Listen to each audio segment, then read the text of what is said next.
Good afternoon, everyone. Thank you for joining us on Go Big or Go Home. I am Old Man Troy, joined by the marvelous youngster, Kevin Cunningham, a.k.a. Kid Cunny on Twitter. What a day, youngster. What a day. National championship game tonight, even though there's no Big Ten teams in it. Still college football, still a national title game. I'll be watching. I'm sure you'll be watching. That's what we're going to talk about to start the show. And then we're going to get into finally, some Big Ten college hoops, long awaited, but it's kind of sad football's done. But before we get into the show, how are you doing today? I'm doing good. No work early this morning. Had different, high school reporting duties on Monday mornings as I always do. But outside of that, it's been chill. Just been looking forward to this show. Troy, like you said, college football title game, no Big Ten representative, but it's still the college football championship game. So like you, I will be watching and listening while working. The national title game between Bama and Georgia. We'll talk about that for a bit. And then, like you said, Big Ten hoops. We've talked about it from week to week, depending on what's going on in the football world. Some weeks more than others, but we'll actually start to really hunker down for an hour plus each week going forward, talking about Big Ten basketball, which is how this show started over a year ago now. So it's not even like we're getting close to it. We've been doing We've been doing shows together for over a year now, and it started with Did you buy a new pair of shoes or what? You got shoes on the brain. I need a new pair of shoes, and at work, Troy, at my little stock job, I do shoes. I put shoes together for all the wonderful customers. Well, if you need a new pair of shoes, maybe somebody should sponsor our show. There. That's true. Just kind of gave a little blip for that. There we go. The youngster needs a new pair of shoes, everyone. If anybody wants to sponsor our show, let us know. Come on, you can't let the youngster go without shoes. That's true. Even though we're doing this podcast, well, I guess it helps to have shoes while driving. Me, I do this show constantly in the comfort of my own home, so I don't ever have shoes on while doing the show. But if we were to get sponsored by any shoe company out there, not going to talk about the Ball family right now, but in any case, shoe sponsorship, I would wear shoes and I would bring up shoes, and you want to send a script for us to talk about an ad and talk about your shoe company, whether it's Nike, Adidas, one of those, or a lesser-known brand, feel free to sponsor the show. Obviously, get in contact with us. You can check us out on Twitter, send us messages, whatever you want to do. You can check out the show at youngsteroldman on Twitter. That's all one word.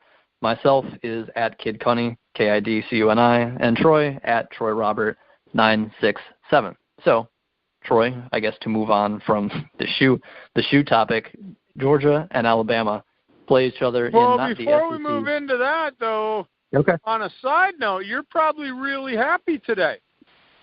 Your Tennessee Titans, I know this is totally away from college, but your Tennessee Titans pulled a very nice upset. I'm not going to say miraculous, because we knew that there were certain things they could do against that Chief defense.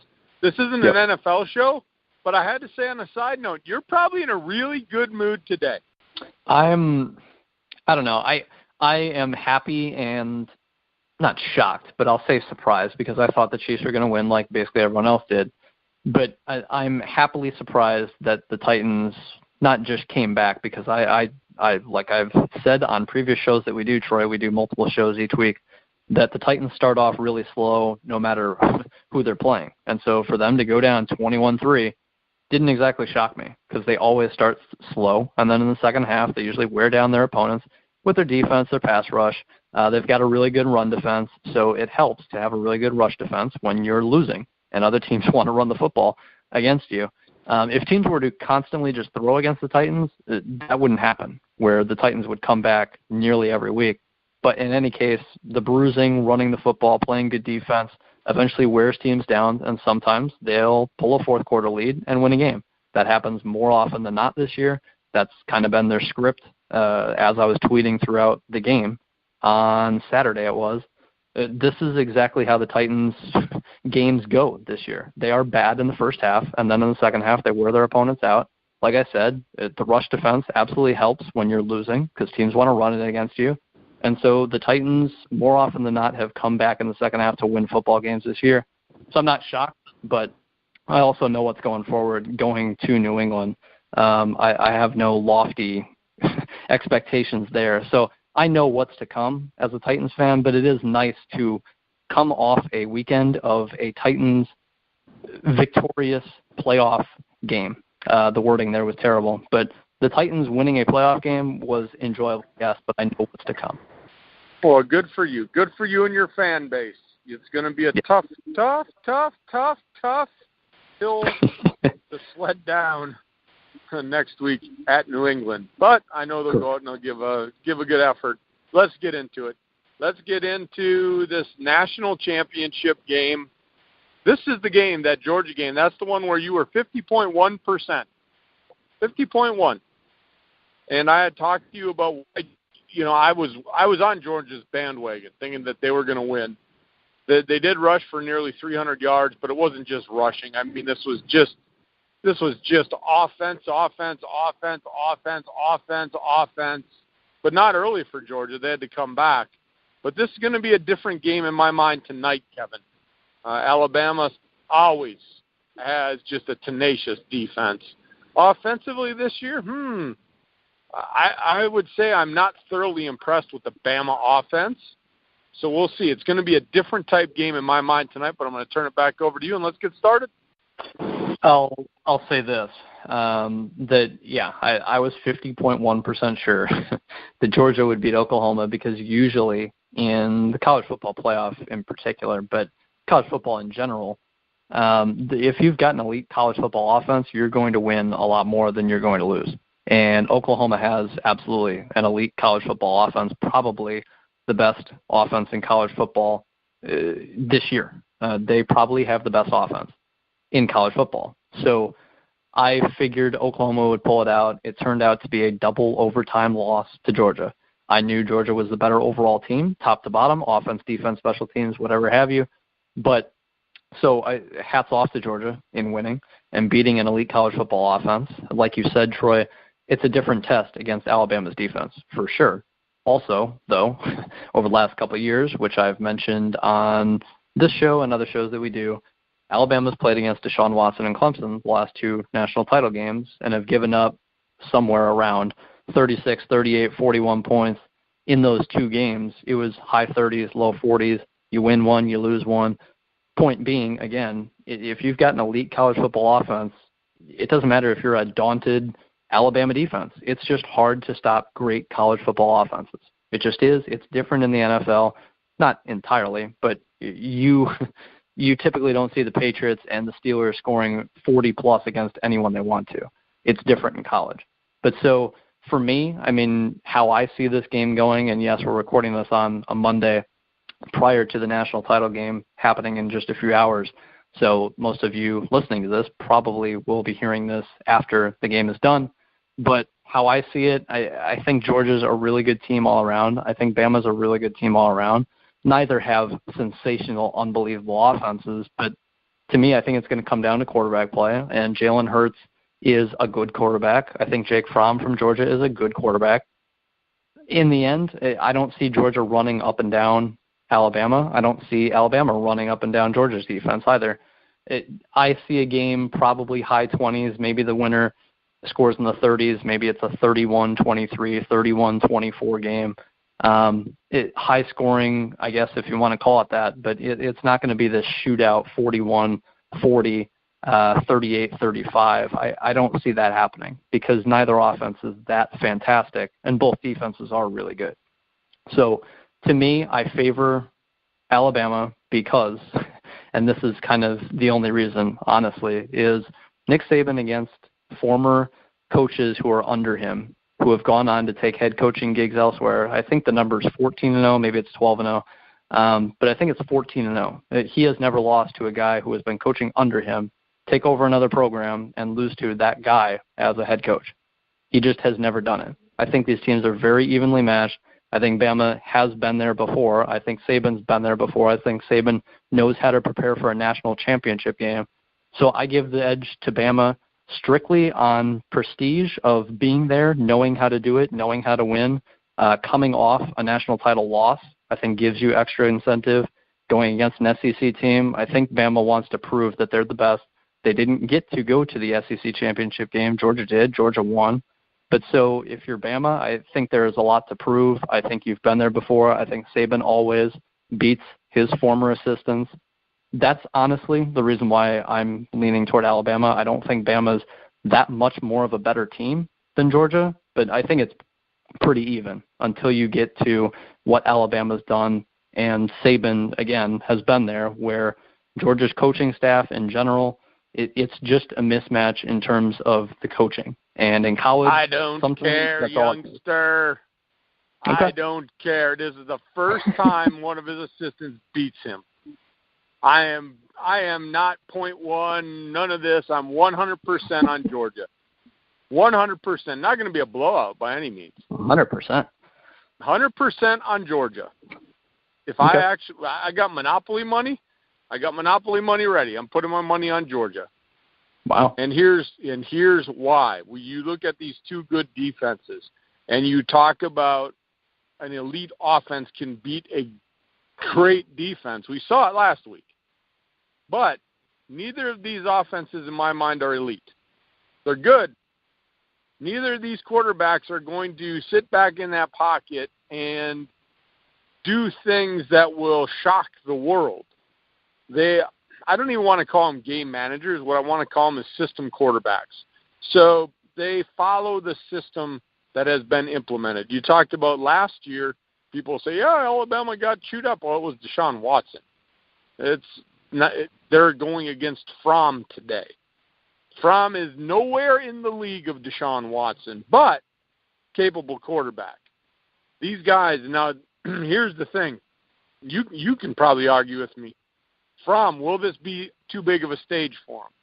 I think what Georgia has to do to win this game is they have to stick to their game plan. If you remember, Kevin, I think it might have been last week's show, we talked about teams. You went off about how NFL teams should do this more. Stay with your game plan. Don't crumple it up. Stay with your game plan. Georgia did it last week against Oklahoma when they were down. They kept running the ball. Now, the thing against Alabama, it's going to be different. It might not be 21-3, 21-7. It might be we just ran the ball for 2 yards. We just ran the ball for 1 yard. We just ran the ball for -3 yards. Man, we can't run the ball. Yes, you can.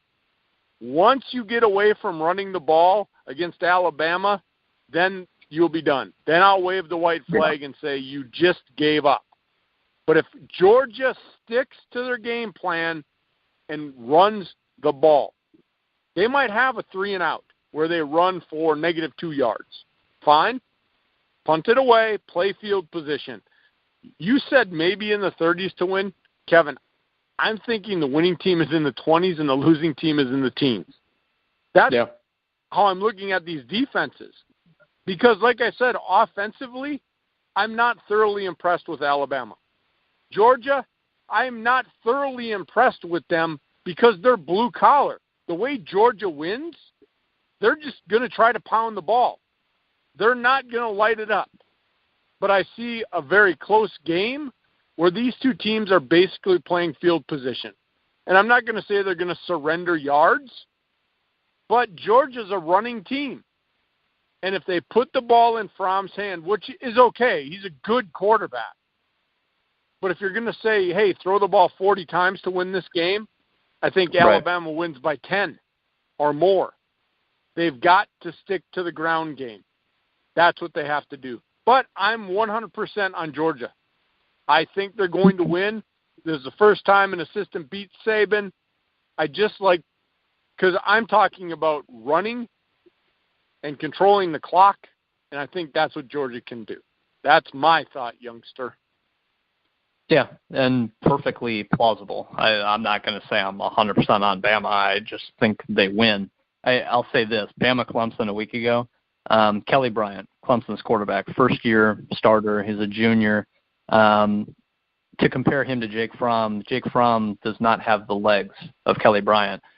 Jake Fromm is I'm sure a better thrower, not light years ahead of Bryant's arm.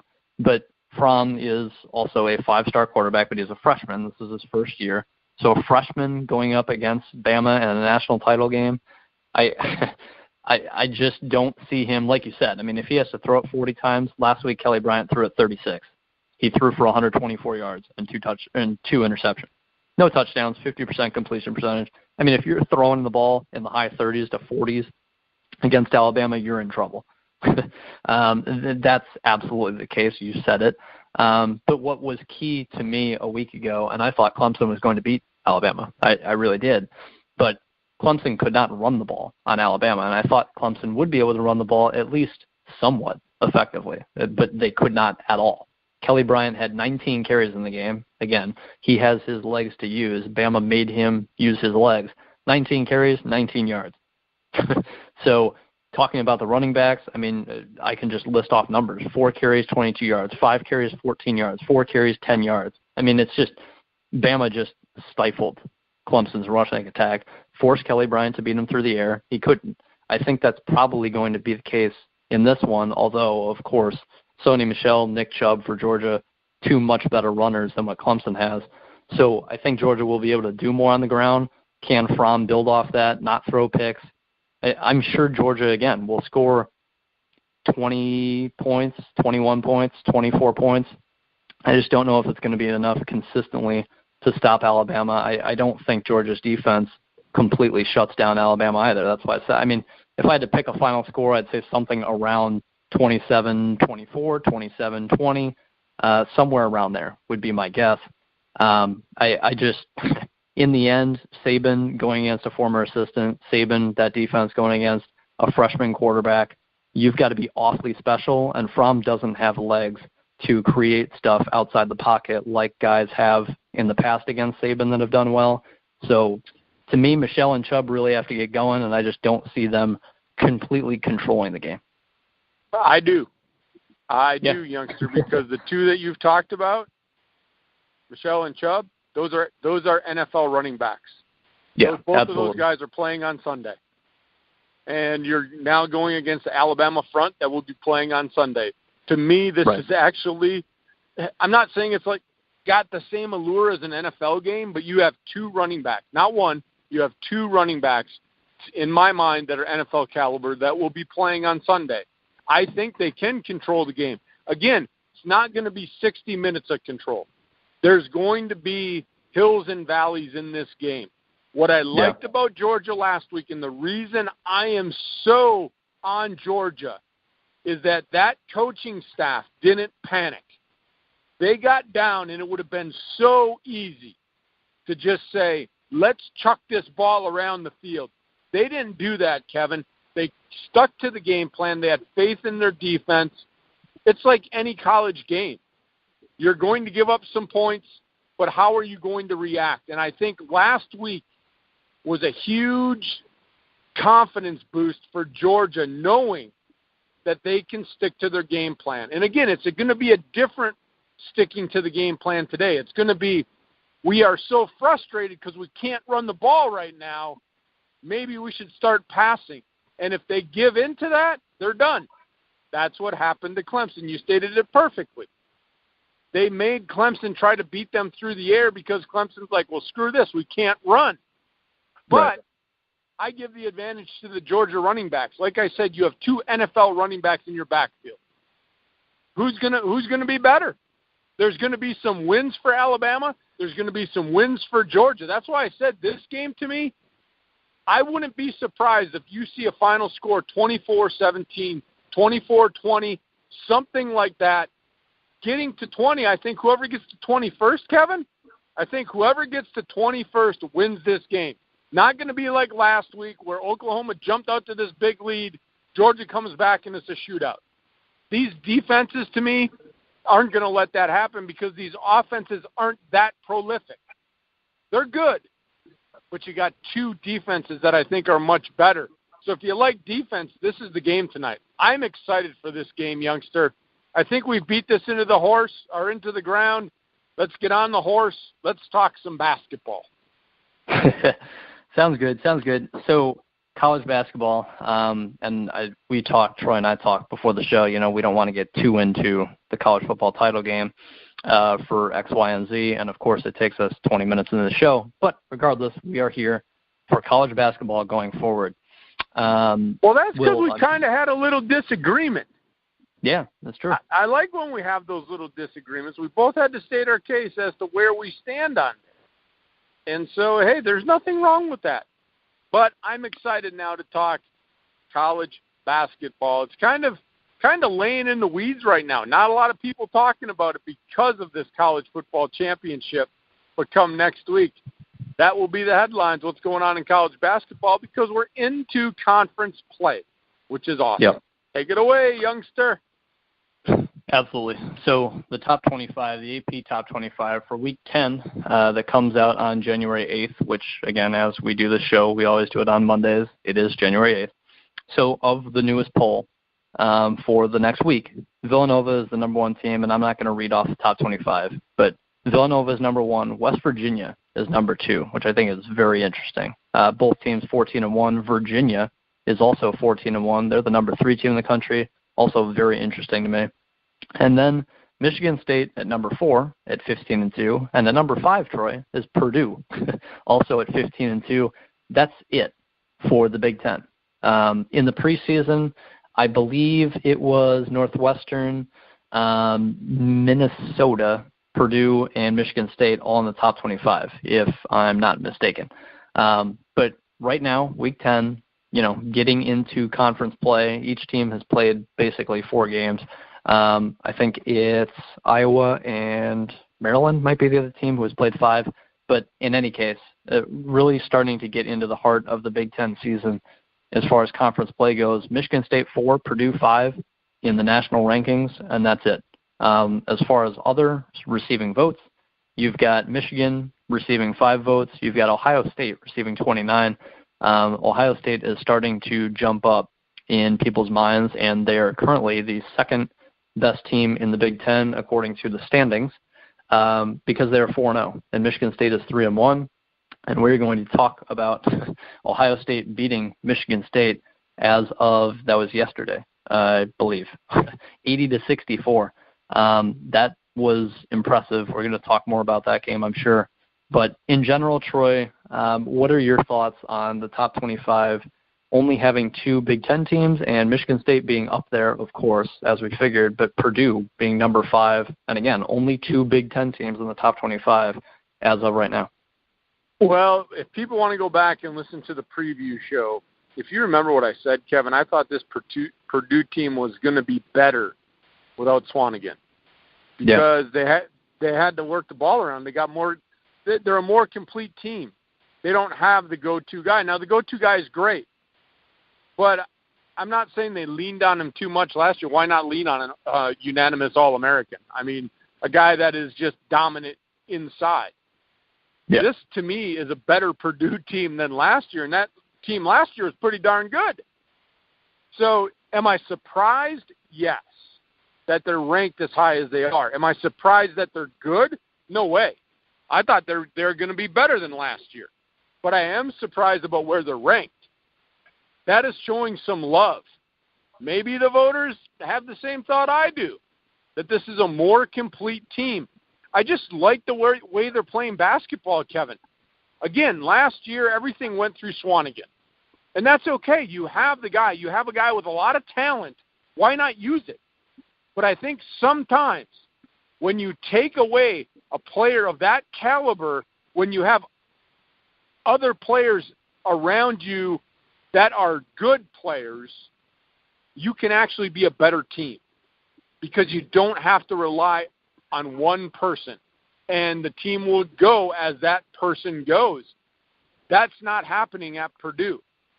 They can go anywhere in that 5 and even go to the bench. And they can go out and they're not getting a drop-off when their bench comes in. It is so key in college basketball, Kevin, to have a bench to sustain what's going on when you need to give those starters a rest. AKA, I guess I'll parallel to the NBA. When LeBron James went out of the final, Golden State took over. Cleveland could not sustain what was going on. Now, again, this isn't an NBA show, but you know, you're the one that brought that up originally, Kevin. When LeBron went out, that's when they couldn't sustain a lead. The deficit went from 2 to 10. And in college basketball, if you have a bench that can sustain what your starters have done, oh my, you're going to be a good team. That means you have no drop-off. You have guys on your bench that could potentially be starters, and that's what Purdue has. They're a very good basketball team, Kevin. I'm surprised they're ranked as high as they are. I'm not surprised they're doing well. I agree with you 100% across the board of what you just said. Not talking about Michigan State at this second, but just to stick with Purdue, number 5 team in the country right now, they lost to Tennessee November 22nd by 3 points in overtime. 1 day later, they lost to Western Kentucky by 4 points. So they were 4-2 at that point, a couple questionable losses. And then 1 day after losing to Western Kentucky, they beat Arizona, who was the number 2 team in the country at the time, by 25 points. Then 4 days later, they beat Louisville by 9. Then I think it was another 4 days later, they beat Maryland on the road. Then a couple days later, they beat Northwestern. You're starting to get really quality victories. Since then, it turned to non-conference again for about a month. And so you've got some teams that are not fantastic in there, but December 16th, they also beat Butler by 15 points. The Cupcakes. They had to play the Cupcakes. That's what that little break is called. That is called dessert time, Kevin. That's dessert time in college basketball. It's that break where all the normal students go on. That is dessert time for college basketball when they schedule all of their cupcakes. Yeah, typically that's the case. Even December 16th, though, they beat Butler by 15. That's absolutely a quality victory, especially by 15 points. But so in general, Purdue, since November 24th, hasn't lost, and you've got some really good wins in there. I've got nothing really more to add than what you said, but just as far as Big Ten stuff goes, and I guess we'll get into it, since they are on top of the Big Ten Conference, I guess I'll segue to that first before getting to Purdue, because I want to go down the line of what the standings are. So in the Big Ten, to move on from top 25 stuff, Purdue is on top of the conference, 15-2 overall. That means nothing in terms of conference standings, but 4-0 in the Big Ten. Ohio State also 4-0 in the Big Ten, like I mentioned before. That's a surprise to me. I'm sure it's a surprise to you. Yeah, exactly. Who is number 2 in the Big Ten standings right now? Ohio State 4-0 in Big Ten play. Michigan State number 3 at 3-1. Michigan number 4 at 3-1. Then you've got kind of a logjam. Maryland at 5, Minnesota 6, Penn State 7, Nebraska at 8, Indiana 9, Wisconsin 10. All those teams are 2-2 except Maryland's 3-2, hence them being number 5. But so in general, Minnesota at 6, that surprises me. Maryland being high doesn't surprise me. Michigan being high doesn't really surprise me. Ohio State, that's the one that's most interesting to me. But to finish out the Big Ten standings, Rutgers is 11, Northwestern is 12, also a surprise. Illinois 13, Iowa 14 at the bottom. But so Troy, I guess what has stood out to you? For me, Ohio State being number 2 right now, and again, this is 4 games in. A lot is going to change, but Ohio State's number 2 right now. Minnesota down at 6, they're only 2-2 in conference play. Nebraska at 8, also at 2-2. That's kind of surprising to me. We're going to talk about Wisconsin for sure, but Northwestern also down at 12 at 1-3 in 4 games, 10-7 overall. That's again, we're going to get into these teams, but just a quick snapshot of what the Big Ten standings are. What is your thought? Yeah, well, my biggest surprise, believe it or not, is not Ohio State at the top. It's Northwestern at the bottom.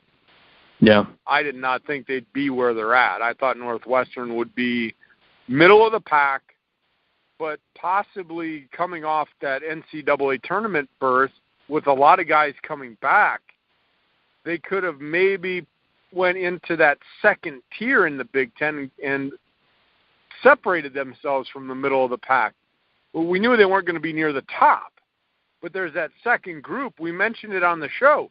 What was it, 1 victory Kevin, one victory between 8th and 3rd last year or something, or 2 victories. I don't remember the stat you threw out there, or the number of games.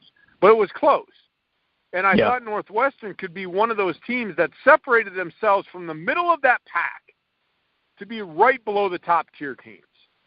So if there's a disappointment, people might point to Wisconsin. But if you remember, Kevin, I wasn't sold on Wisconsin to start this year. I'm like, first, where's all the scoring going to come from? It wasn't coming from anywhere. Then they got decimated by injury, and now they're just terrible. They lost to Rutgers. I mean, you text me. Yeah, they lost to Rutgers, and I'm sorry, Rutgers fans. I know last year I got on your bandwagon. I was hoping for an NIT berth, but you're just not a good basketball team.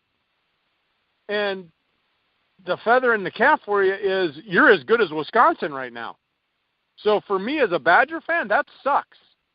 It really does, Kevin.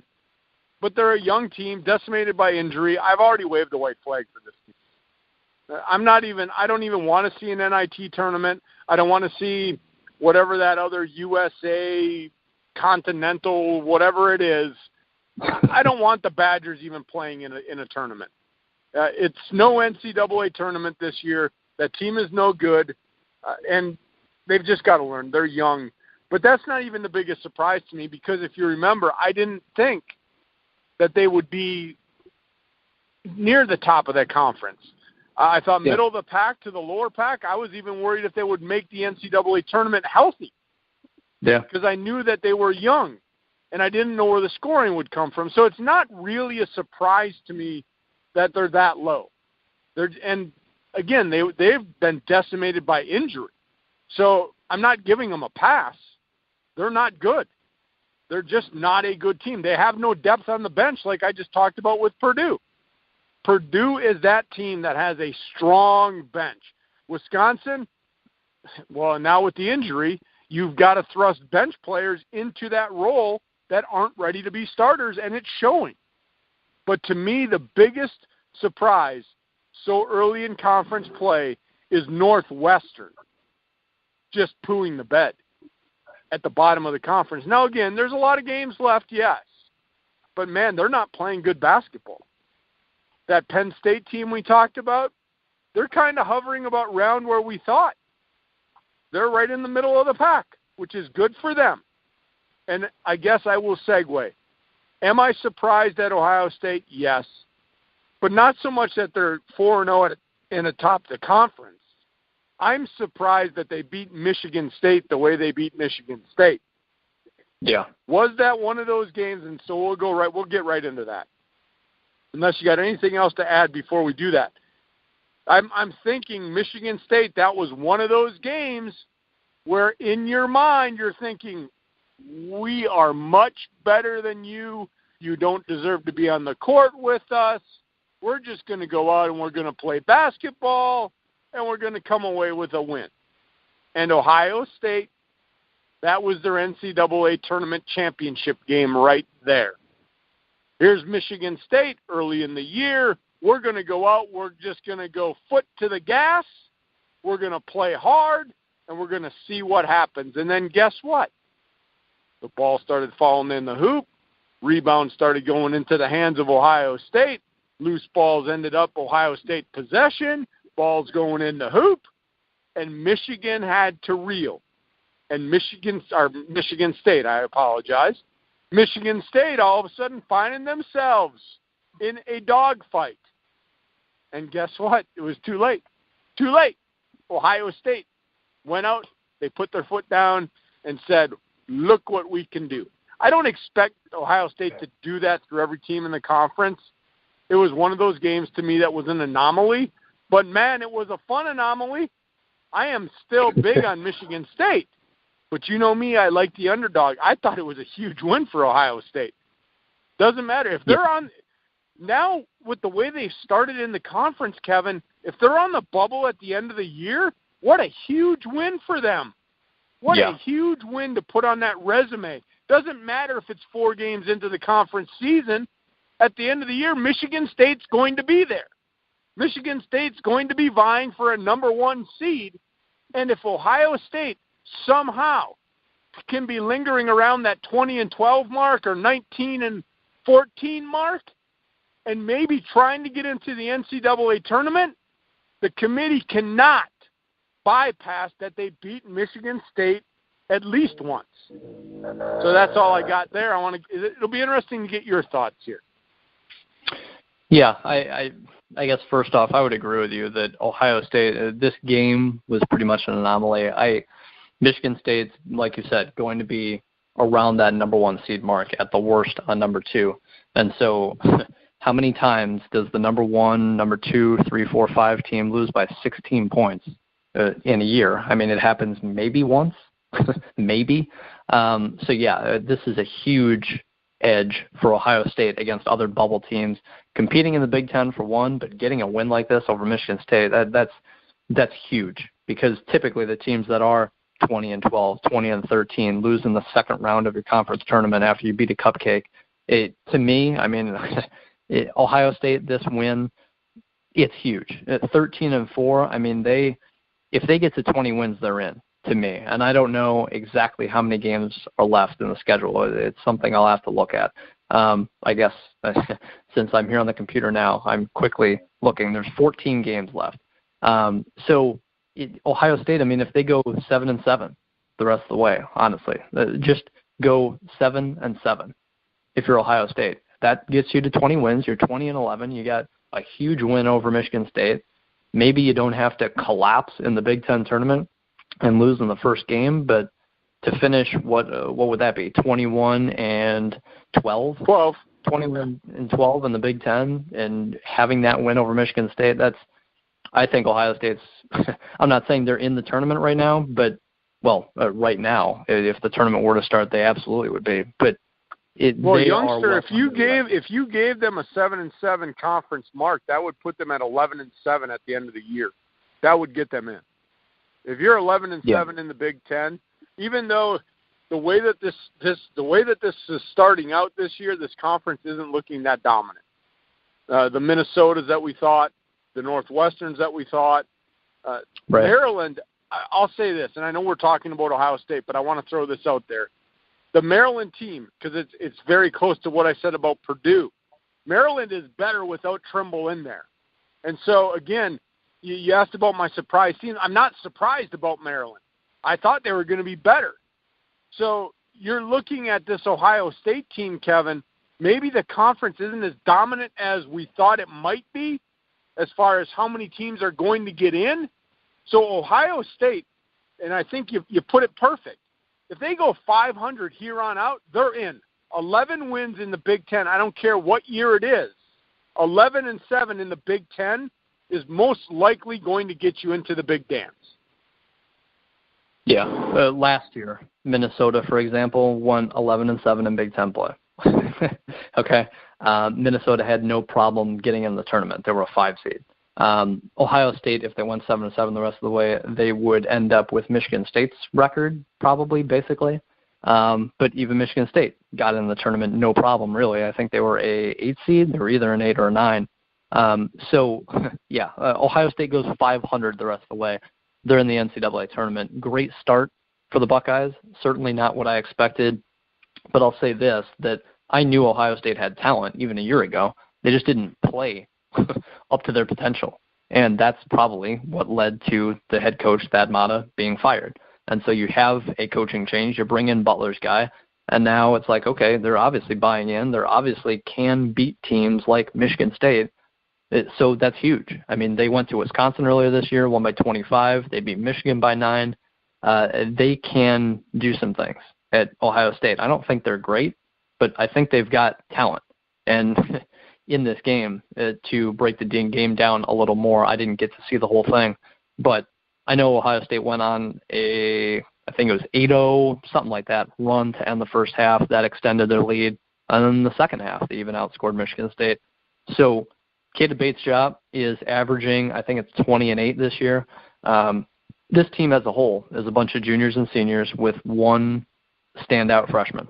And the freshman, realistically, Caleb Wesson, he's not, I mean, he's 4th or 5th in the team in scoring. He's 4th. I've got it in front of me, averaging 11 and 4. 22 minutes a game.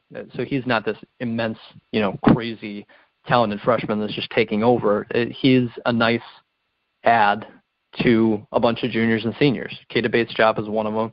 Went 32-7 in this game against Michigan State. I mean, that's not going to happen often against Michigan State where a guy gets 32 on you.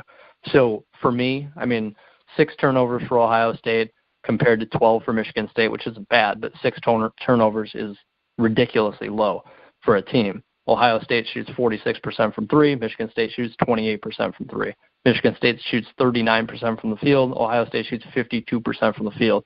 So, like you said, Troy, pretty much an anomaly. You're not going to see Ohio State beating many Big Ten teams by 16 points. But I think Ohio State is a quality team that has upperclassmen, that has a new coach, and they're buying into whatever he's preaching. So, yeah, this team is capable. Can they win a game in the NCAA tournament? Absolutely. A big, long run like what Michigan State and Purdue are probably going to do? Probably not. But this team is obviously capable of beating anyone like they showed yesterday. Oh, for sure. And the sad part is, that game was on during NFL football. I mean, come on now. What are you doing scheduling a game at that time? So I would flip over, right? Right. And it was like, oh, and then I saw Ohio State. I'm like, what? I had to double take. Like, really? You're even in this game? What's going on here? So now I'm like trying to watch NFL playoff football, and there's this Big Ten upset about to happen, and it's like I catch myself flipping back to the Ohio State-Michigan State game for more than just a commercial break, and then I go back to the NFL game like, oh, come on now. I can't be missing my NFL playoff football, but I had to watch Ohio State and Michigan State. So it's like, my God, what great sporting events are going on here. But like you said, Ohio State is a good team. Am I ready to anoint them one of those top dominant teams? No. Could this be the surprise team in the Big Ten, the Cinderella, as I air quote? Certainly. Yeah. Like you said, there's talent there. We just weren't sure with a new coach and what happened last year. Maybe they did just throw in the towel. Maybe Thad's message was not getting through anymore. They get a new coach. They get new life. Talent comes out. They're a little, I guess I would call it this, they're a little more wide open, playing with a little more athleticism. It's not like they got more athletic. Right. This coach is allowing them to use their athleticism. And so maybe the new coach has done some things. And maybe this is that Cinderella team in the Big Ten. Like you said, are they going to make a run? You never know, Kevin. I mean, the tournament, that's why the NCAA tournament is so great. Yeah. But it's early in the season. 4 games in. You mentioned the Wisconsin win. That's not going to be impressive for the committee at the end of the year. That's not impressive. Michigan win, yeah, you can mark that as a good win. That's a tournament victory. Yeah. Yeah, I mean, that's a good win. And, of course, this Michigan State, that's going to be the feather in their cap. Yeah. 7-7, yeah, I think that is very doable for this Ohio State team. I don't want to say I'm impressed with Ohio State. Again, it's 4 games in. Let's see where they're at next month when we're talking. If they're still undefeated at top of the Big Ten, then I'll say I'm impressed. Yeah. I don't think they will be, but they could be in that second tier near the top of it because they do have some things going on. And the rest of the Big Ten, nobody else really stepping up. I mean, I'll go back to it. Purdue and Maryland, people will say, well, maybe they are. I thought that's where they'd be, though. So to me, they're there with Michigan State. Northwestern, like I said, pooed to bed. They're way at the bottom. You got Michigan that's going to hang around there in the middle of the pack. That's where they're at to me this year. Yeah, you Ohio State, could they separate themselves and be that 4th, 5th team? Yeah, they very well could be. I don't see them winning the Big Ten, but I see them. They could be in that upper third of the division, no doubt. Yeah, for sure. I think that's it with Ohio State as far as what I wanted to beat in. Well, I guess the last thing. You've got 5 guys on this team that score at least 8 points a game, but you also have another 5 that don't necessarily put in points, but another 5 that average at least 10 minutes a game. So this is a team that can go 10 deep. There are not many college basketball teams that can comfortably go 10 deep. So Ohio State's got depth. They've got talent. They've got senior leaders, juniors who have been there. This team is not bad. Again, talent-wise, the talent is there. Can they keep pulling big victories off? I don't know. That's, obviously what this show is for. We're going to recap that for you as the year goes along. But this Ohio State team, they're good. I'm not going to call them great, but they're good, like basically what you're saying, Troy. To go back to the top of the conference, Purdue, one question I wanted to, I guess, throw out there, because you talked about Purdue, and I've got nothing really to add on Purdue. But Purdue is 15-2. Michigan State's 15-2. Purdue's 4-0 in Big Ten play. Michigan State obviously has that loss. Purdue's number 5 team in the country. Michigan State's number 4. Do you think Purdue is on the same level as Michigan State? Do you think there is only do you think Purdue is the 5th best team in the country, Michigan State's 4th best, or around that? Or do you still think Michigan State is head and shoulders basically above every other Big Ten team? Well, you got to look at where we're at. You look where we're at in January. So if you're asking me the question about right now, yeah, Purdue's on the same level as Michigan State. And here's why. I think Michigan State plodded along, and I just mentioned it about going to Ohio State. They know they're good. But if you remember, I said the dessert part of the schedule, the cupcake part, that falls in there before conference play. Michigan State, when they turn the light switch on, then they will be in a different planet amongst anybody else. Tom Izzo will get that team ready to play, and guess what? A loss like this is not going to sit well with Tom Izzo, and I would feel bad for the next opponent, the next couple of opponents. Yeah. To me, if I have to make a parallel for a team losing and a coach I would not want to be around, Tom Izzo in college basketball and Bill Belichick in the NFL. Right. Those guys are not afraid to put the fear of the Lord in you. They're not. They're old school people that will actually probably coach with the fear, the wrath, the Tom Izzo wrath, the Bill Belichick wrath. Those two coaches I would not want to be around after a loss, especially against a team that you shouldn't have lost to. So therefore, I think you're going to see in the next 3-4 games a very focused Michigan State team. I don't want to say they weren't focused against Ohio State, Kevin, but as I watched that game, it's always the old adage, don't let a team hang around. Don't let a team hang around. Michigan State let Ohio State hang around, and then what happens, like I said, they gain confidence. Wow, we can really play on the same level as this team today. And I'm saying today. They can't play on Michigan State's level every day, but on Sunday, they could. Because Michigan State, in my mind, was not fully focused on the task at hand.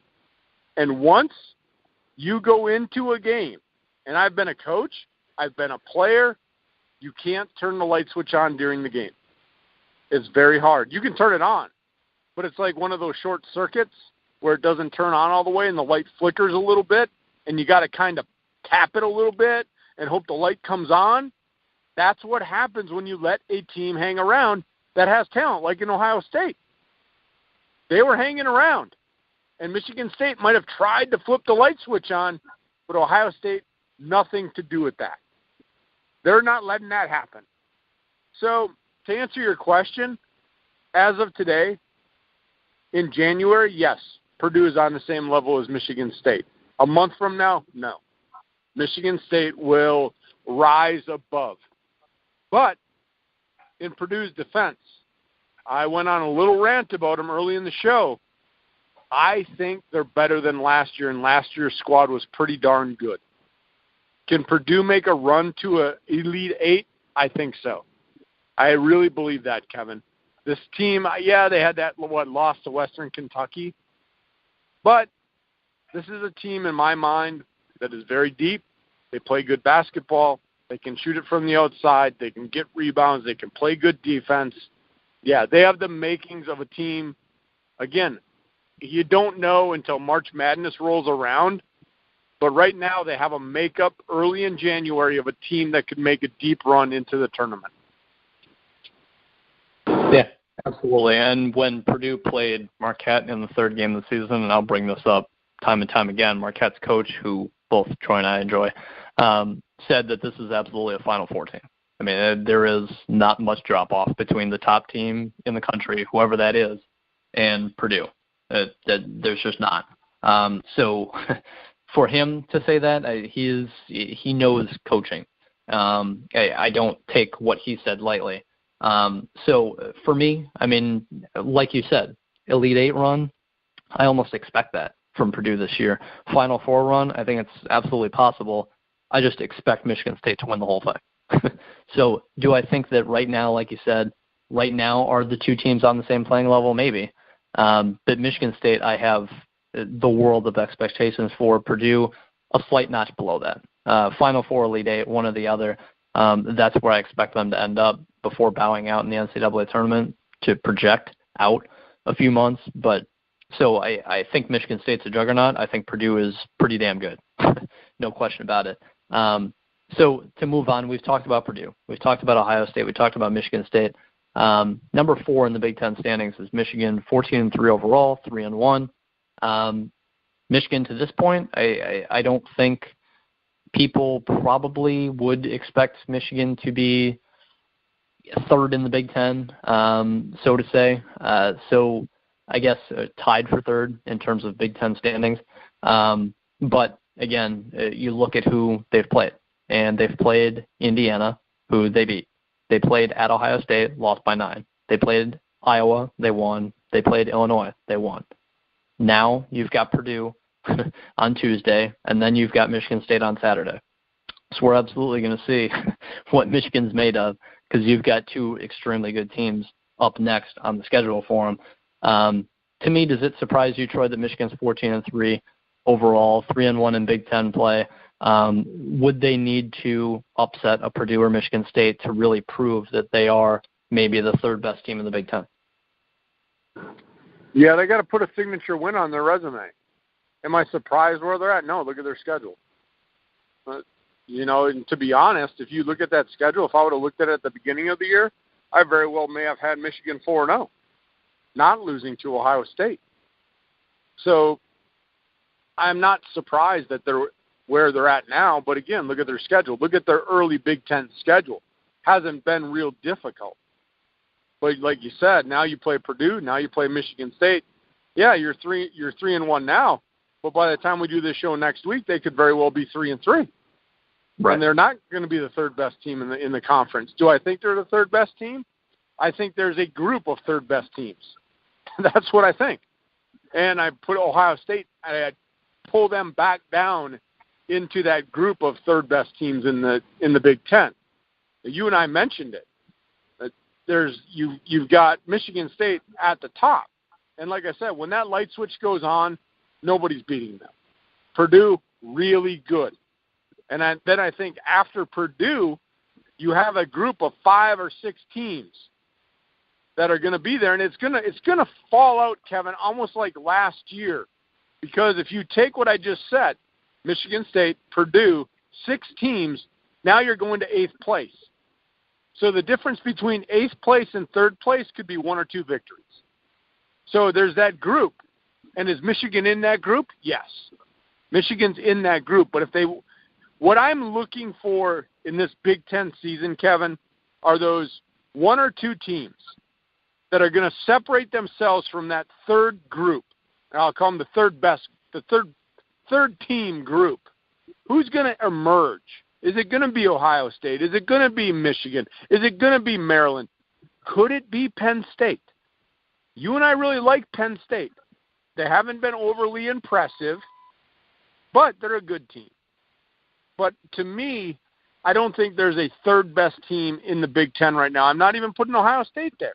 Yeah, they got the big win over Michigan State, and that's all the hoopla. But again, week to week in the Big Ten, Ohio State could be 4-0 this week. They could be 4-2 next week. You don't know what's going to happen. So to me, is Michigan the third best team? Yes and no. I'm not going to just say yes, they're the third best team right now, Kevin, but I'm going to say they are one of the teams that could be the third best team. I don't know if that made any sense to you at all. No, yeah, it does. You've got your upper tier of Michigan State and Purdue, and then you're looking for, okay, after those top two big dogs, who's the third best team? Who's in that next tier to separate yourselves from the middle of the pack? Who should beat everyone in the conference except for the two heavy hitters? Can Michigan be one of those teams? Absolutely. Are they right now? Maybe. But again, we're 4 games in. A week from now, they could be in 8th. I mean, again, last year, the number 3 team was 2 losses better than the number 8 team by 18 games of Big Ten play. And it's the same thing this year. I'll have to check right now. But for right now, Michigan State, number 3 at 3-1. Michigan, number 4 at 3-1. But Michigan State, the third seed right now, as it would be, 3-1 in conference play. Wisconsin's 2-2 at number 10. So 1 game separates 7 teams. I mean, that's how logjammed it is. That's, also 4 games being in. Things will situate themselves out, but Minnesota's a team we haven't even brought up yet. I still think Minnesota's a really good team. They just haven't played all that well this year, to be honest. I think the loss to Arkansas definitely hurts in terms of public perception and AP voters. I don't think Arkansas gets the love they deserve, but losing to Nebraska by 10 points, that's what has killed Minnesota to this point. And then their most recent game, they just lost to Indiana at home by 4 points. So Minnesota's not playing as well as they should be. I still think very highly of Minnesota. I think they are that third best team in the Big Ten. They're just not playing like it right now. But so in general, Michigan, I think they're good, but I really do think that a week from now they'll have lost 2 straight. So moving on from Michigan, number 5 right now, Maryland at 3-2, and then we get into a bunch of 2-2 teams. Maryland at 3-2, I believe they just beat Iowa, or they've definitely played Iowa. But in any case, Maryland 14-4, again, one of those teams, Troy, to you, basically like Michigan, except maybe a little more talented. I guess spread across the board. I think Maryland is a tournament team. I think Michigan's a tournament team. I think both of them could be fighting for that next tier in the Big Ten. What are your thoughts there? Yeah, well, like I said, I mentioned it earlier in the show, Maryland to me is a better team than last year. Trumbull, great college basketball player, but as Trumbull went, so did Maryland. I think this year what you have is you have a team that is more complete, a team that is looking to play team basketball and not Trumbull basketball. And that's what happened last year. It was all Melo. What is Melo going to do? And if Melo does well, Maryland will do well. If Melo doesn't do well, then you found out what happened to Maryland. But I like Maryland. They've got some young guys on that team that can play basketball. Now they need to prove it to me. They need to go out and they need to play. But I think they are a better team than last year. Could Maryland jump to that third best team? Yeah, they very well could. But there's so many question marks as you look at that group that we're talking about, Kevin. Could it be Michigan? Sure. Could it be Maryland? Sure. Could it be Ohio State? Sure. That's why you brought it up when we did the preview. You kind of tiered the Big Ten. And I'm the same way right now with that third best team. No, there's a group of 6 that are in there. I'm even going to put Penn State in there. I know that this is that dark horse and maybe a little allure has fallen off because they're not maybe doing as, what Ohio State is doing. But I look at that Penn State team, and that's a team that they're just inconsistent to this point. But they very well, if they could string together 4 or 5 wins, they could vault up to that 4 or 5 in the Big Ten. I don't know if they'd be the third, but I like that right. Penn State team. So, again, it's so early, Kevin, right now. And 4 games in, you can see some things. But if you're just going to do it based off record, then you're going to say, oh, Ohio State's the best team. They beat Michigan State, blah, blah. No, Ohio State, to me, is going to end up 4th or 5th, maybe not even 3rd, maybe even 6th. They've got talent, but they are beatable. I think anybody that we're talking about, people will say, well, Michigan State just lost. So I'm gonna put Michigan State and Purdue on that pedestal. Anybody in that group that I'm talking about, they can win on any given day, and they can look like the best team in the Big Ten, but they can also look like the worst team, and they can fall down. That's why I look at that group. Who's going to separate themselves? Who's going to take care of business against all of the lesser opponents? The Illinois, the Indianas, the Wisconsin, the Rutgers. Are you going to lose to those teams? Because even those teams down there, that Northwestern team, even though they're at the bottom of the conference, Kevin, they're still a good team. They just haven't played yet. But once you start seeing these teams that are in that group we're talking about losing to Northwestern, no, that's going to eliminate them from me saying they're the 3rd or 4th best team in this conference. You have to take care of those teams below you to vault yourself up to be number 3. None of them have done it yet, and we still have a long way to go. Yeah, no question about it.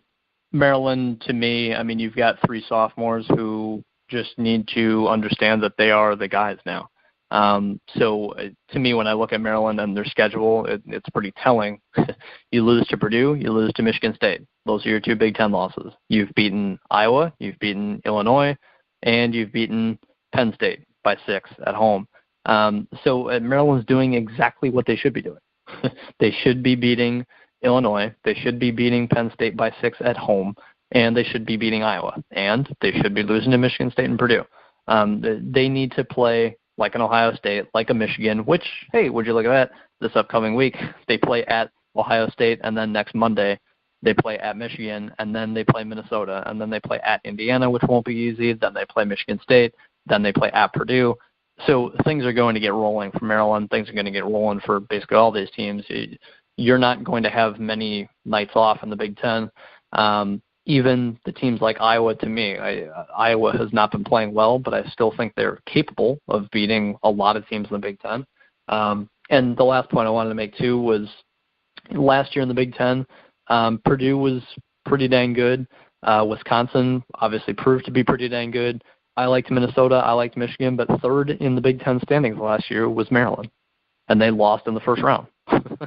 So at 12-6 in Big Ten play, I don't think they necessarily separated themselves, and even teams 4 and 5 were better to me, and Northwestern proved that they could be better, and Michigan State even, the 7th team, went further in the NCAA tournament than Maryland did. So maybe you're not going to have that team that completely separates itself from the rest of the pack, aside from Purdue and Michigan State, but that's probably what I would almost assume to happen, is that I assume Northwestern will bounce back and be around 4 or 5. I expect Minnesota, that would be my pick to be the 3rd best team is Minnesota. But Maryland will be in there. Michigan will be in there. Ohio State will probably be in there. Penn State will have an outsider shot at being in there. There are a number of quality teams in the Big Ten that, like you said, probably 6 deep, make up 3 through 9. And could we see 9 teams from the Big Ten in the NCAA tournament? I think so. Last year there were 7. But as we said all last year, it was kind of a down year. So to move on from that, Minnesota at number 6 right now at 2-2. I have mentioned Minnesota's name in this show, but to me, I mean, again, they just haven't played their best basketball. Their top 4 guys play with almost anyone else in this conference's top 4 guys, outside of Michigan State probably. But Minnesota would be my pick to be the number 3 team in this conference by the end of the season. For me, they just haven't played that well to this point. 2-2 though. I mean, you're not going to crucify them. 1 more win and they'd be right with Michigan State at number 3. So it's still early for Minnesota's schedule, and I'll pull it up right now. But just over the next week, I think I'm sure they'll have a tough game in there. You've got, here we go, Northwestern on Wednesday, and then you've got Purdue on Saturday. Minnesota's got ample opportunity to prove that they belong in that number 3 spot, if not better than Purdue, just because they play Purdue on Saturday. So we'll learn about Minnesota more just as the week goes on, let alone the next few months leading up to March Madness. But this Minnesota team has probably played down from expectations, at least my expectations, and I expect this team to bounce back, be the number 3 team.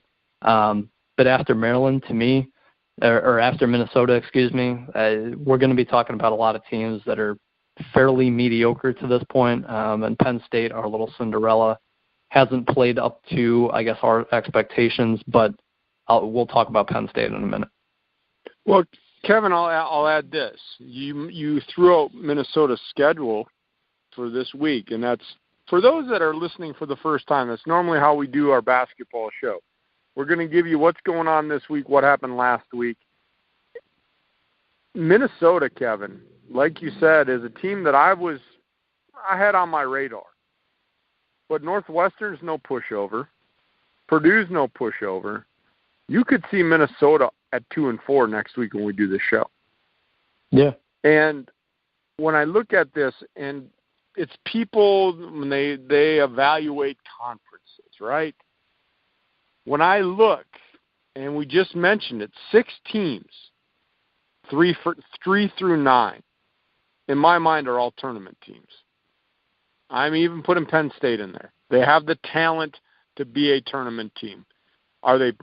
Will they be playing like it? Will they make the tournament? I don't know. But I think there's 9 teams that are tournament worthy should they get their acts together and play. So what that's going to tell me, Kevin, you've got 6 teams in this little tier that we're talking about that could battle each other, beat each other on any given night, lose to anyone on any given night. You may not see the impressive records. You might not see the 12-6s, the 11-7s. You might see some 9-9s, some 10-8s, because I think those teams are so evenly matched. Could that hurt? So I guess that's all I'm going to throw back to you. Could that hurt the Big Ten when it comes to selection time? But when I look at this conference, Kevin, and if you're going to give me rosters and you're going to give me expectations of teams, I could argue that you have 9 potential, maybe even 10 if you take Northwestern out of the bottom of the barrel where they've been pooing it up and throw them into that group, possibly 10 teams that could argue on paper that they are a tournament team. But do you think that the closeness of those teams, Kevin, and the ability to beat each other on any given night, thus making the records not look so impressive, could hurt them when it comes to selection time? For sure. This happened, I guess I'll put it this way. Michigan State went 20-15 overall last year, and they got an 8 or 9 seed. They were 10-8 in the Big Ten. That's not super impressive, but they still got an 8 or 9 seed. The team under them, who also went 10-8 in Big Ten play, was Iowa at 19-15. They had 1 fewer win than Michigan State. Didn't even make the tournament. So, yeah, I mean, you could have that drop-off where it's like, yeah, we absolutely respect the number 7 team in the Big Ten. We don't necessarily respect the number 8 team, though. There could be that drop-off. I don't know where it's going to be. To me, I see 8 solid, I guess, to move on. Purdue, Ohio State, I expect them to make it. Michigan State, obviously. Michigan, Maryland, Minnesota, Penn State, I expect to make it. They're 12-5. I would expect them to make it.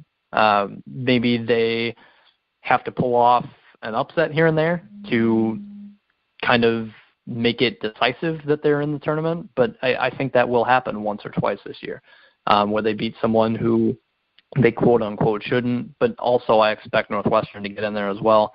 Right now, the number 8 team is Nebraska. I expect them to fall off. Number 9 is Indiana. We have talked about Wisconsin already, and then there's Rutgers, Illinois, Iowa. I mean, so Northwestern right now at 12, I expect them to basically replace Nebraska at 8. Not to say that Northwestern is going to finish 8th, but I would swap those 2 teams and feel comfortable about the top 8 right now in the Big Ten making the NCAA tournament. Could Indiana get in there? Sure. Could Nebraska stay above water and be 500 in Big Ten play and get 20 wins? Yeah, sure. It's possible. I just don't expect it. So to me, there's 8 solid. But like you said, finishing 10-8 in this conference, that was Michigan. They got to the Sweet 16. Finishing 10-8 in this conference a year ago was Iowa. Didn't even make the NCAA tournament. That goes down to who you beat, who you lose to, what happens in the conference tournament as well, for sure. And that's probably what will separate teams like Nebraska from getting in or Indiana from getting in. Maybe it could be Northwestern from getting in. I don't know. But that's what we'll see when time plays out. To me, though, the top 7 should get in, top 6 absolutely. But it's all going to depend, Kevin, on what kind of dessert they had. And I think you know what I'm talking about there. It's going to depend on their cupcake schedule. You know, what did they do in that non-conference? Because, like I said, you can really look at that middle tier and 9-9, 10-8. Maybe 4 or 5 years ago, that would guarantee an NCAA berth if you're in the Big Ten. Now I don't think it does. Now I really don't think it does, because you can't take all of them, right? I mean, there's only so many teams that get in. You only take 68 of them, Troy. Yeah, it'll probably be 88 soon. Pretty soon it'll be all of them. It'll be like giving the trophy to the kid for participating. Oh, you got a college basketball team? You're in the tournament. I mean, you don't want. You had to find something to get me worked up on the show, didn't you? You had to bring it up. Troy, if you take the NIT teams, there's 16 of them. I'm not even talking about the CIT, the third tournament, but if you take the 16 from the NIT, that brings it to 84, making 2 prominent tournaments. Well, like I said, it could be to 88 soon. Who knows? Yeah. I mean, it's ridiculous. I mean, I like the tournament. Don't get me wrong. I love it. But and they keep talking about expanding. Why? Why? Don't do it. Just don't do it. Go back to the way it was. I mean, I don't even like these playing games, Kevin. I don't. Yeah, they're weird. I just go back to the original. If you're not good enough, you're not good enough. Wait till next year. I have no problem as a fan. Oh, maybe we'll get in the playing game. Who cares? Stop already. All right, so I'm looking at the time. We've been talking to our wonderful fans for over an hour. Where we're at now with what you've covered, Kevin, outside of Northwestern at the bottom, I think you know my thought there. They've pooed the bed. Penn State hasn't lived up to expectations. We can talk a little bit about Wisconsin, but I already did. I mean, I didn't expect much from them. I don't think it's a surprise where they're at. But I'm looking at the rest of the teams out there, Kevin, and I don't have anything to add about them. Even as a Badger fan, I gave my 2 cents worth. They're not good. They're riddled by injury. They're not making the NCAA tournament. I hope they don't even make the NIT. I don't want them playing in the NIT. I don't like that tournament. So I don't have anything about any of the other teams unless you have a topic that you want to bring up. No, I guess the only other thing to me, I mean, we've talked about the top 7 to this point. We've talked about Northwestern not living up to expectations at 12. We talked about Wisconsin being 10 with the injuries. It's understandable. Those guys will be getting back. I don't know when Dimitri Trice is getting back. The other guy who was hurt is back. So Wisconsin is going to be healthy soon. Probably back in time for the CIT. Back in time for the CIT Invitational. Yeah. So the only other thing that I want to mention, I mean, Rutgers is 1-3 in Big Ten play. They're 11th. It is what it is. Illinois, I expect them to pick up some wins. Iowa, I expect them to pick up some wins. Those teams are not making the NCAA tournament this year, though, barring a crazy run, which, can happen, but I called it crazy for a reason. Those teams aren't of the same level as even the middle of the pack right now. Next year could be very different with Illinois, the way they're recruiting. I think it could be different. But those teams right now staying near the bottom, I expect it. Rutgers staying near the bottom, I expect it. The only other thing to me, Troy, Nebraska at 8, Indiana at 9. Do you think Nebraska has a shot? I mean, we talked about this team being up and down a year ago, playing up to, number 1, number 2 teams in the Big Ten on any given night, and at the same time losing to Rutgers by 15. Nebraska, to me, they lost the conference's second leading scorer, first leading scorer, I forgot which one it was, battling with Peter Jock from Iowa. But in any case, Nebraska is a different-looking team this year. They're 2-2 in conference play, 11-6 overall. Can they go, 8-6 the rest of the way and maybe get to 19, 20 wins overall? Can they get an NCAA tournament bid? I don't know extensively. I haven't done my homework, honestly, on Nebraska basketball and what they're all about this year, because my attention has been solely on football for the most part. But Nebraska at 8, Indiana at 9, do you think those teams, I guess you have already answered, but saying that, 9, 10 teams could get in from the Big Ten this year. But do you expect those teams to stay in the middle of the pack, Nebraska and Indiana? Well, I think they're going to battle in the middle of the pack. So here's the thing. What do they do in their non-conference? Because Nebraska, to me, is a team that's probably going to finish like 9-9. Could finish 9-9. I mean, they could very well finish 6-12. See, that's the thing with Nebraska. They can play very good basketball, but then they can turn around, they can lose to Rutgers. And I'll say it this way, a team could lose to Wisconsin this year, and if that's the case, man, then I'm taking you out of your chance to make the NCAA tournament. I mean, Wisconsin, you look at it and say, okay, well, they've got the past. Yeah, well, they're not good this year. That's a team that you see them on your schedule now, and it's like, I can't wait to play Wisconsin. I want to play them when they're not healthy. Because when healthy, it was a team that I thought would probably have been possibly on the bubble, Kevin. Yeah. Possibly on the bubble. But where the roster is now, if I'm a team, I'm like, let's look at this roster. Hopefully we play them when they're not healthy, because they're not good. I mean, I've said it about 10 times on the show. That team is not good. They're just not good right now. Nebraska, to me, Kevin, is a team, they could go out and they could knock off of Michigan, but then they could turn around and lose to Rutgers. And, I look at Northwestern. That's a team that I would assume, you said maybe finish 8th. Yeah, that's about where you look at how they started. That's probably about a realistic landing spot for them if they can finish 8th in the Big Ten. But again, Northwestern, they've proven here in the early stages of the Big Ten tournament, they're beatable. So I can't give my utmost confidence that Northwestern is going to run the table and reel off, 14 wins in a row. It's not going to happen anyway. I don't think any team, I don't even know if Michigan State will reel off 14 wins in a row. I think there'll be another blemish on their record somewhere. It happens. Yeah. It's college basketball. Again, on any given night, a team's going to go out and give you their best effort, and if you're not on that night, you're going to lose. And that's why I called yesterday's game, we're taping the show on Monday, yesterday's game against Ohio State an anomaly. That's not a Michigan State team. You can't say, oh, my God, Michigan State's not as good as we thought. No, they're as good as we thought. They had a bad game. Yeah. They just had a bad game.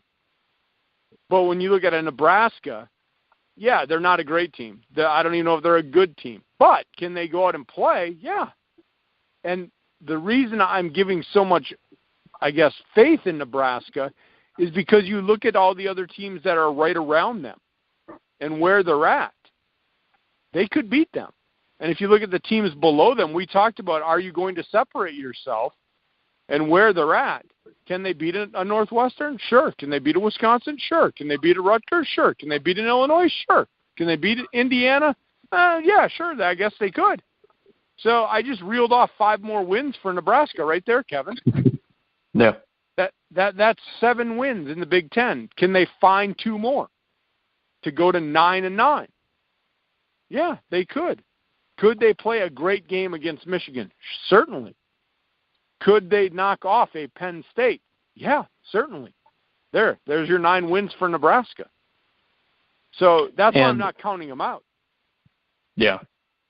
And I'm not either. The only reason I brought up Nebraska too was they play Wisconsin next. So that could be a victory. And then I'm going to list Nebraska's schedule before we send you guys off. But they then play at Penn State, which, okay, difficult game, but it's Penn State. It's winnable. Then they play Illinois at home. Then they play Michigan at home. Then they play at Ohio State. Then they play at Rutgers. Then they play Iowa at home. Then they play at Wisconsin. At Minnesota, okay, there's finally a really tough game. That's assuming Minnesota picks it up. Then, February 10th, they play Rutgers at home. They play Maryland at home. They play at Illinois. They play Indiana at home. To close the year, they play Penn State at home. There's no more Purdue. There's no more Michigan State. That's done. I mean, that's it. So Nebraska can beat Illinois twice. Nebraska can beat Wisconsin twice. Nebraska can beat Rutgers twice. I mean, that's all still on the schedule. So I'm not going to say Nebraska's out of it because just look at the schedule. I mean, there are absolutely winnable games all over the place. So is that where the line gets called from the NCAA Tournament Committee is, yeah, you're 10-8, but you lost to Purdue, you lost to Michigan State when you played them earlier in the year. So what do you have going forward for you as of January? You beat Northwestern when they were down, and now there's no ranked teams on the schedule left. So Nebraska, to me, I mean, yeah, they need to be 10-8 in conference play, which at this point would get them to 19 wins, and then you factor in the Big Ten tournament, so they get to probably 20. Maybe. And that's kind of, yeah, maybe. So that's kind of the threshold is you win 20, you're really on the bubble. If not, good luck. So Nebraska, to me, their schedule is light. It's possible they get in. I've got nothing else on any other team. I think Northwestern gets back into the middle of the pack. They make the NCAA tournament, not necessarily easily, but they're in the NCAA tournament. Nebraska is that team where I think things could get dicey. I think Indiana misses out. They're only 9-7 right now. Nebraska's 11-6. Nebraska, because their schedule down the stretch could help them, also could hurt them. I think that's where the line will be called as far as how many Big Ten teams get in. I think Nebraska will be that team on the bubble right up until Selection Sunday. Well, it's going to be interesting. Like I said, Kevin, it's so early, 4 games in. You look at the Big Ten, I don't think you can look at it and say, okay, well, here's your NCAA tournament teams. You know, like I said, roster-wise and expectation-wise, probably a lot of things that went on that we probably thought weren't going to happen, and a lot of things that are going to happen over the next 14 games. I mean, we'll be talking next Monday, and we could be totally different landscape. We talked about it. Ohio State could be 4-2. Nebraska could be 4, and at that point, just to throw that out there, Ohio State could be 4-2. Nebraska could be 4-2. So now everybody that's on this Ohio State bandwagon, well, now you're tied with Nebraska. Yeah. So are you as good as Michigan State, or are you as good as Nebraska? So the Big Ten to me, that's why I said, Kevin, I think it's a very good conference, very deep conference. But I think it might hurt them come March because I don't think you only have the 2 dominant teams in my mind. You have Purdue and Michigan State. You know, those are the teams that we think can make deep runs in the tournament. But outside of that, any team, I guess I shouldn't say it and I'm making them elite, but they are. Those are the 2 programs that are dominant, and anybody could beat them on any given day too. But when you look at the next tier that we're talking about, I just see those guys beating each other up in a sense record-wise, where you're going to be having a team that is 10-8, so 19 or 20 wins, and then you got the Big Ten tournament and 21 wins. Is that going to be good enough? Is it really going to be good enough? They're good, solid teams, but a lot's going to depend on what happens in other conferences too. So it's almost like you look at the Big Ten this year, Kevin, and it's out of their hands. It's out of their control unless you're a team that can separate yourself and get to 11 wins or get to 12 wins. Because if you don't do that, if you hang around the middle of the pack at 10-8, maybe even 11-7, is that going to be good enough to have 20, 21 wins. Then you're putting it in the control of other conferences. So if you want to make the tournament, you've got to step up, and you've got to be that team that can get to 12 or 13 Big Ten wins. If you get to 12, you're in automatically. I think even if you get to 11-7, you are, I don't want to say you're lock, but you're pretty darn close. Minnesota was 11-7 a year ago. They were like a 5 seed. Yeah. So you're in. 10-8 to me this year, Kevin. You look at these teams' records. You put them at 10-8 from where they're at now, and they're going to be right there on the bubble. Yeah. So you've got to separate yourself. So that's where I'm at early in the season with this Big Ten conference. There's a lot that when you look at it, it's like, whoa, this is a weird-looking conference right now. But it's only 4 games in. That's all I got, youngster. Yep, same here. I've got nothing else to add. I think Illinois is on the come-up. They're just a year away, probably more than a year, but really a year away from truly showing strides.